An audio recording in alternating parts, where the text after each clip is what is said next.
دنیا کے واجب کو چھوڑ کے ساری واجب جنت کے پیچھے دوڑتے ہیں. جو دو کام کرے گا ان پہ جنت واجب کرم تیار ہے. اس سے کیا کیا کہنے کا مطلب ان دو کاموں کو جو حضور نے فرمایا تھا, جو راوی تھا صحابی, ان میں سے ایک کام وہ بھول گیا, اسی نہیں آ تو مجھے کام معلوم. تو ان کا چلو ایک تو بچا ہوگا, کہنے لگا اور ایک میں بھول گیا. ہمیں سنا خالی پیٹ آدمی عقل کام کرتی, آپ کو لگتا بھرے پیٹ بیٹھے. ایک سلوات بھیجے محمد تھا کہ دو باتوں کا وعدہ تعبیر نے کیا, ایک بھی نہ سنا پائے. میں نے 9 کا کیا ہے, 7 سنا دی, 2 اور سن لیں. علم کے بارے میں اسے محفوظ کرو, اسے لکھ کے محفوظ کرو, آپس میں اس پر گفتگو کرو, محفوظ بھی ہوگا, پھیلے گا بھی, عمل بھی ہوگا. ہو گیا. اس کے بعد فرمایا کہ اور ایک تہذیب علم یہ ہے, آداب علم میں یہ ہے, الجلوس مع العلماء, علماء کے ساتھ اٹھنا بیٹھنا رکھو. ہمارے معاشرے میں چھوٹے موٹے مولوی کی ٹکر دینے والے سامعین اور سامعین جو ہوتے تھے فرش علاقہ, وہ کہاں سے کہتے تھے بس آپ علماء کے طفیل کا نتیجہ, بے شک صحبت کا نتیجہ. بے شک علماء کے پاس اٹھنے بیٹھنے والے ہمیشہ سے معاشرے میں بہتر لوگ ملے. تو علم کے سلسلے میں علماء کا مطلب یہ نہیں کہ امامہ پہن لو, یہ بات آ گئی کہنے کی. علم کا بے حد احترام, مگر اس احترام کا نتیجہ نہیں نکل رہا ہے. شیخ مطہری رحمۃ اللہ علیہ کے الفاظ میں کہ ہوا یہ ہے کہ ہم نے احترام اللہ نے کہیں رکھا, ہم نے کہیں دھکیل دیا. اللہ نے احترام علم میں رکھا تھا, ہمارا احترام لباس علم میں چلا گیا. ہمارا احترام امامے کا ہونے لگا. علم ہے امامہ نہیں ہے تو اس کی قیمت نہیں, امامہ ہے اور علم نہیں ہے تب بھی اس کا احترام ہے. شیروانی ہے تو احترام ہے, پینٹ شرٹ ہے تو احترام نہیں ہے. شیخ مطہری نے کہا مصیبت اس سے بھی آئی ہے کہ علم کے احترام ہو جائے, لباس علم کا احترام ہم کرنے لگے. ہمارا کام علم کو پہچان کر اسے احترام کرنا, چاہے پینٹ شرٹ میں ہو, چاہے شیروانی ٹوپی میں ہو, چاہے امامے میں ہو. اور جہالت سے بچنا, چاہے امامے کے نیچے ہو, چاہے ٹوپی کے نیچے ہو, چاہے صدری کے نیچے ہو. ہاں, نگیٹو والے کا واہ واہ ہوئی, پازیٹو والے پہ نہیں. اگر پازیٹو والی سلوات دیتی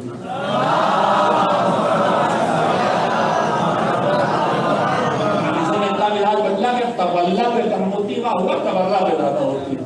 ہر جگہ نگیٹو بات آتی رہے تو ہم واہ کرتے رہیں گے. اس نگیٹو کو تھوڑا پازیٹو سے بدلنے کی ضرورت ہے. بے شک پازیٹو سے پہنچنے کے لیے نگیٹو کا ضرورت ہوتی ہے. لا الہ پہلے ہے, الا اللہ بعد میں نہیں ہے, پہلے ہے بعد میں. تو جہالت سے بچنے کی سلیقہ پہلے پیدا کیجیے, پھر منتوں تک پہنچی جائیے. تو علماء کے پاس بیٹھو, یہ بھی سلیقہ سکھایا گیا. آخری چیز جو میں نے تمہیں لکھی ہے, یہ بچے آداب بتائے گئے چلو وہ آخری چیز کیا ہے, فرمایا کہ سوال. چھٹے امام حضرت جعفر صادق علیہ السلام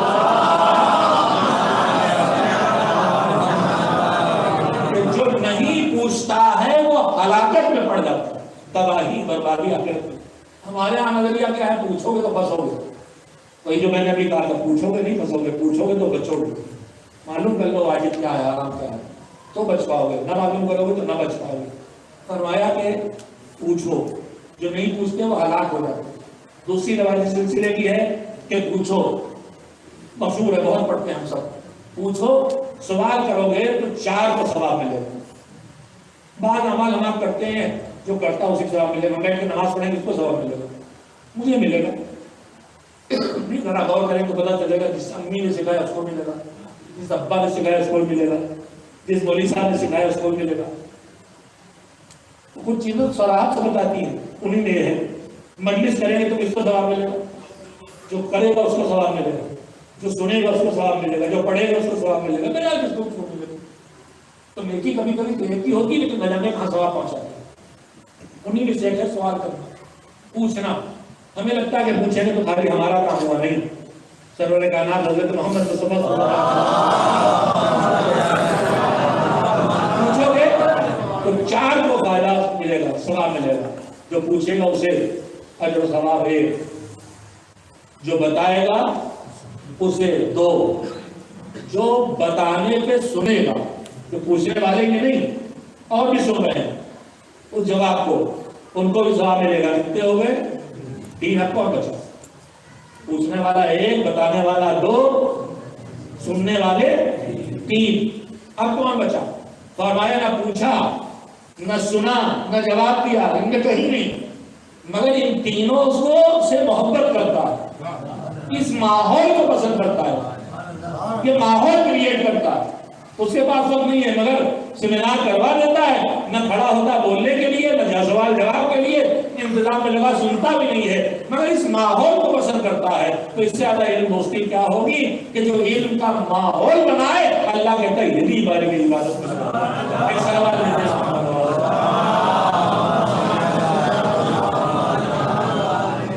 کربلا جن اسباب سے برپا ہوئی ان میں سے ایک یہی چھٹے امام کے ارشادات میں جو زیارت 40 میں سے جو شہداء کی زیارت پڑھتے ہوئے امام نے کلمات فرمائے ہیں، ان میں اللہ سے خطاب کرتے ہوئے جملہ یہ بھی ہے کہ وَبَدَلَ مُوجَتَهُ فِي لِيَنْتَلَا عِبَادَكَ مِنَ الْجِهَالَ وَحَيْرَةِ الضَّلَالَ. حسین نے اپنا خون جگر، خون دل، جو اصغر بھی تھے، جو اکبر بھی تھے، جو مظاہر بھی تھے، جو حبیب بھی تھے، سب ان کا خون جگر، خالی ان کے دل کا خون نہیں، یہ سب ان کا خون جگر سب خرچ کر دیا. حسین کا خون جگر زینب کی سچی چادر بھی تھی، حسین کا خون جگر رخسار فاطمہ سکینہ بھی، سب تیری راہ کر دیا. کیوں؟ لِيُنْقِذَ عِبَادَكَ مِنَ الْجِهَالَةِ، تاکہ تیرے بندوں کو جہالت سے نکال سکے. بس میں عزاداروں سے یہ کہوں گا کہ کوئی بات آپ نہیں مانتے، مگر جب بات حسینی کی عزاداری کی آتی ہے تو آپ کے جذبات آپ میں دور کرتے ہیں. تو تمہیں تمہارے عزادار ہونے کی قسم، حسین کی اس قربانی کی کا ہدف، اہداف میں ہدف ان کے پوتے نے بتایا ہے. حسین سب اپنا قربان کر گئے تاکہ بندگان خدا کو جہالت سے نکالے. بات صرف شیعوں کی نہیں، بات سنی کی نہیں، بات عیسائی کی نہیں، لیکن خدا کے بعد کا تیرے بندوں کو جہالت سے نکالے. حسین انسانیت کے لیے کھڑے ہوئے، حسین انسان کی حفاظت کے لیے آئے تھے، پیغمبر انسان کے لیے آئے تھے. اللہ کا پورا نظام انسان کے لیے، ان کے دل میں انسان کا درد تھا. صرف مسلمان یا شیعہ یا اہل بیت سے وابستہ لوگوں کی بات نہیں تھی، ورنہ کہیں احد میں زخمی ہو کے شدید دانتوں کے توڑے گرنے کے بعد پیغمبر دعا کر رہے ہیں تو کیا انسان کے علاوہ کا ہے کہ جذبہ ہے؟ اللہم اغفر قومی پروردگار میری اس قوم کو معاف کر دے، فإنہم لا یعلمون الا لا یعلمون، کہ مجھے پہچانتے نہیں، اگر پہچانتے ہوتے تو میرے ساتھ سلوک نہ کرتے. کربلا کے میدان میں اکبر کے جوان بیٹے کی بات سنانے کے بعد بھی حسین کا میدان کربلا میں آ کے حلیم ناصرین کی صدا بدل کرنا کیا رہتا ہے. اب بھی اگر کوئی نکال کے آ جائے گا تو حسین اس کی مدد کے لیے تیار ہے. یہ اور بات ہے کہ جو اس منزل پہ آ جائے نافرمانی کی، گناہوں کی، کہ وہ قاتل بن جائے، وہ منکر بن جائے امامت ولایت کا، تو پھر اس کے سدھرنے کی گنجائش باقی نہیں رہ جاتی. لیکن میرے مولا آپ بڑی دعوت دے رہے ہیں مدد کے لیے، آؤ. لشکر 20 کو نکل کے آ گیا تو کیا ہوگا؟ تو حسین نے کہا تم نے دیکھا نہیں ہم نے کیا کیا ہے. صبح عاشور پھول کے چہرے پر رنگ آ رہا ہے، جا رہا ہے. دوست نے دیکھا کیفیت یہ کیا ہے. کوئی پوچھتا کوفے کا سب سے بہادر کون تھا لیتا، تمہارے چہرے پہ اضطراب کیسا ہے؟ چھوٹا سا لشکر ہے، تھوڑے سے لوگ ہیں، بھوکے پیاسے ہیں، موت سے ڈر گئے؟ نہیں، موت سے نہیں ڈرا ہوں، خود کو جنت و جہنم کے درمیان پا رہا ہوں، تو پتا سے سنتا آیا ہوں. کئی سارے ملے ہیں اور نے اس کو لیا سا سنو مجھے کس چیز میں بدلا ہے. آپ تھوڑی دور گئے لشکر سے، قلعے کے بلندی پہنچے تو حسین کے خیموں سے ننے بچوں کی رات بھر یہ لٹس کی آوازیں آتی رہی. میں نے یہ حالات کر بیٹھی ہوں، میں نے یہاں لے کر میں نے خدا کے کنارے پر بھی لگ سکی تو غیر موضوع پر شرطہ ہے، پر جرم ہوتا نہیں ہے. حسین کو مجبور کیا ہے، کربلا میں لا کے روکا ہے، جانے نہیں دیا، برات سے 2 مہینے رہے، لگام میں فرش پہ ہاتھ ڈالا. چھوٹے جرم نہیں ہے، مگر جب احساس سے شرمندگی پیدا ہوئی تو پھر دیکھیے حسین کیا کرتے ہیں، آئے کب آئے بتاؤ، بیٹے کو ساتھ لیا، غلام کو ساتھ لیا، بھائیوں کو ساتھ لیا، مجھے قیدی کی طرح لے چلو، اس نے ہاتھ بنوا لیے، ہاتھوں پٹیاں بنوا لی، حالات بتاتے رہو، بابا ہمارے آنے کی خبر خیام حسینی تک پہنچ گئی، انصار حسین باہر نکل رہے، ابھی مسلم سامنے ہے، زہیر سامنے، بابا عباس اکبر آ گئے، بابا سب گھوڑے سے اترو جلدی سے، حسین فرزند فاطمہ آپ کے استقبال کے لیے آ گئے۔ حسین کے خدمت میں حاضری دے کے گھوڑ نے قدموں میں سر رکھنا چاہا، اٹھایا، گلے سے لگایا، گھوڑ کے چین آقا جو خیموں سے بچوں کی بیویوں کی آوازیں آ رہی ہیں، ان کو میں نے دہشت ہوتا کیا، کیا میرے جو کی معافی کا کوئی نہیں ہے؟ شرمندہ خور کو حسین نے اعلان کر دیا، دعا دے دی، یقینی فیصلہ بن گیا، میرا خدا بھی معاف کرے، میں نے معاف کیا، یعنی اور کی بخشش ہو گئی۔ اس کے بعد خود سے جملہ کہا حسین نے، تم میرے مہمان ہو، دیکھ رہے ہو گھر میں بچے کیسے ہیں، میں تمہاری کوئی مطالعات نہیں کر سکتا، لاہور میں شرمندہ ہوں، کہا تھا آپ نے مجھے مہمان کہا ہے کہ میری فریاد ہے خواہش پوری کر دے، کیا ہے میرا بیٹا اسے جانے دیں، یہ شہید ہو، اس کی لاشھ اٹھا کے لاؤ۔ حسین نے بات سن لی، بھیج دیا، اور ہر باپ کی خواہش ہوتی ہے بیٹا اس پہ باندھا دے، کہ تم اپنے بیٹے کو باندھا کیوں دینا چاہتے ہو؟ لاہور شاید جواب دے، میری طبیعت بیکار نگاہیں کہہ رہی ہیں کہ موقف نہیں ہے، جب میرا زخمی حوالہ جوان بیٹی کی لاش کربلا کی مقدس اٹھا کے لائے گا اکیلے، چاہتا وہ غم میں پہلے اٹھا لوں، جب بیٹا گیا، مگر بوڑھے باپ کو حسین نے لاش نہ اٹھانے دی، جوان بیٹے کی لاش حسین اٹھا کے لے آئے، ان کی لاش حسین ان کے لاش بیٹے کی لاش اٹھا لائے۔ شاید خیمے کے دروازے سے منظر زینب نے دیکھا تھا، جب کربلا کے میدان میں آواز آئی بابا آخری سلام، بوڑھا باپ تھوڑا پکڑ کے چلا، بھیا نے کمر توڑی تھی، بیٹے کی دعوت میں آنکھوں کی بصارت چھینی، دکھائی نہیں دیتا، یا علی، کبھی کربلا کے علی کو پکارتے بیٹا آواز دے کدھر ہے، کبھی نجف کے علی کو پکارتے ہیں، بابا میں تو پکڑ کے پہنچا دو، کدھر جاؤں کو سمجھ میں نہیں آتا، پہنچے بیڑیاں لگڑنے کے نشان دیکھے، خون میں ڈوبا کرتا دیکھا، جگر اس کا دکھ دیکھا، جب تم نے مچھی دیکھی سر گود اٹھا کے رکھا، فرمائش کی بیٹے نے آخری امتحان ایک اور دیا، کلیجے سے مچھی نکالی، کلیجہ نکلا، بوڑھے باپ کی گود میں بیٹے نے سر توڑا، مراحل گزرنے سے پہلے جب حسین لشکر کو چیرتے ہوئے حسین پہنچے تھے جوان بیٹے کی لاش پر، تو زینب مل گئی، میری بہن تم کیوں آئی؟ کہا بھیا جوان کی لاش اکیلے کیسے اٹھاؤ گے؟ ارے میرے ہاشمی نے بازو پکڑ کے پہنچایا، آ کے کلیجے سے مچھی نکالی، جسم کیوں نہیں اٹھتا اکیلے حسین سے؟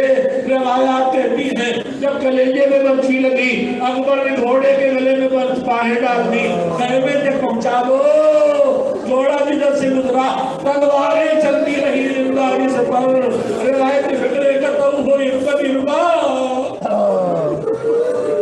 زندگی میں حسین کا بکے لال کا جسم ٹکڑے ٹکڑے ہو گیا، ٹکڑے ٹکڑے لاش اکیلے حسین سے اٹھی، جیسے جس کے ٹکڑے میں گھرے سمیٹے تھے، اکیلے ٹکڑے ٹکڑے لاش نہ اٹھی، کلیجے سے لگا کے چلے تو زمین پہ پیر کھچ رہے تھے، بنی ہاشم بچوں آؤ، بھیا کی لاش سمیٹ کے لے چلو، خیموں میں لاش پہنچی، واہ علی واہ محمد واہ وسيعلم الذين ظلموا أيامهم ينقلبون على لعنة الله ولكم الظالمين إلهي بحق الزهراء وأبيها وآلها وجميعها أبدا محمد علیہ السلام کے اس ذکر کے توفیل میں ہمارے گناہوں کی بخشش کرنا، ہمیں صحیح علماء کی شناخت اور ان سے وابستگی کی توفیق کرنا، ہم نے ایک دوسرے کے لیے دشمنوں کی سازش شکار ہو کے جو نفرت اور کینے اور دوریاں پیدا ہو گئی ہیں، ہمارے دلوں کو آپس کے نفرتوں اور کینوں سے محفوظ کرنا، صاف کرنا، ایک دوسرے کا یہ درد مند ہمیں بنا، ہم خود غرضی سے نکل کے عیسیٰ کی منزلوں تک پہنچ سکیں، اپنی فکر کے بجائے دوسروں کی فکر کرنا ہماری عادت بن جائے۔ جو دنیا سے چلے گئے ان کی مغفرت فرما، جو بیماری کے بستروں پر ہیں معذور، مصیبتیں روز بڑھ رہی ہیں، جوانوں کی موت ہو رہی ہے، بلائیں بڑھ رہی ہیں، معمول وہ اعمال بدعمالیاں جو ہمارے معاشرے میں ان کے نتائج ہیں، پروردگار ہمیں ان سے بچنے کی توفیق عنایت فرما، بیماروں کو شفا عنایت فرما، تندرستوں کو تندرستی سے نجات عنایت فرما، بھوکوں کے لیے کھانا فراہم فرما، زمین سے نجانے کے اتنا ظلم کہاں ہم تو سب کو جانتے ہیں، نہیں تو واقف ہے، یمن سے لے کے عراق، ایران اور فلسطین تک مظلومین کی حفاظت فرما، جمہوریہ اسلامی کے خلاف سازشیں رچنے والوں کو آپس میں ٹکرا کے جس کو نابود فرما، اس جمہوریہ اسلامی کو نظام حکومت پیغمبری کو جو پیش کرنے کی کوشش کر رہا ہے اس کی حفاظت فرما، ہمارے قائد، ہمارے رہبر جو دین کے محافظ اور تشیعوں کے محافظ ہیں، انقلاب اسلامی کے محافظ ہیں، آیت العظمیٰ خامنئی اور بقائد تشیع آیت اللہ العظمیٰ سیستانی کی حفاظت فرما، معبود تمام دین کے خدمت گزاروں کی طرف اضافہ فرما، معبود زمانے کے امام کو ہم سے راضی خوشنود فرما، اصلاح بنا کے بعد ضرور ہم ان کی خدمت میں حاضری دے سکیں اور ان سے کوئی اپنی ذمہ داری حاصل کر سکیں۔ ایک بار سورہ حمد اور 3 بار سورہ توحید سے فرما کے شہید کی روح کو بالخصوص، تمام علماء فقہاء اساتذہ کو علماء، تمام مومنین کو ہدیہ